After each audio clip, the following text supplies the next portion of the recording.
ஏண்டா சப்பானே, இந்த ஊர்லயே நம்ம பரட்டன்ன ஒருத்தருக்கு தானே தேய்ச்சி விடுற? அழைப்பிடு நாட்டாம குட்டி எருமை பண்ணு விட்டு கண்ணுக்குட்டி இடத்துக்கு ராதான்னு ரேட்டு விடுற. அப்போ பரட்டைய எருமைன்ற அப்படியாடா? எருமை தான் பேசாத, நீ தான் பேசுறிய. சந்தைக்கு போகணும், காசு விடு. ஏய், என்னடா அவசரம்? அள்ளரே தேடா. எம்புட்டு நேரமா கேட்கிறேன். சந்தைக்கு போகணும், ஆத்தா வையும், காசு விடு.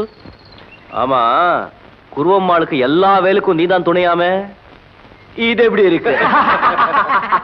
ஆமா, பின்ன இந்த ஊர்ல ஜோறு ஓட்டு வேட்டியும் சட்டையும் ஆள் கொடுக்குறா, நீயா கொடுக்குற? ஓஹோ, பாவம் குருவம்மா, ஆம்பளை இல்லாத வீடு, துணைக்கு இவனை வச்சிருக்கா போது இருக்கு. ஆமா, ஆத்தாவுக்கு மேல கொல்ல ஆசை. எங்க சுத்தினாலும் ரவைக்கு வீட்டுக்கு படுக்க வரலைன்னா வையி.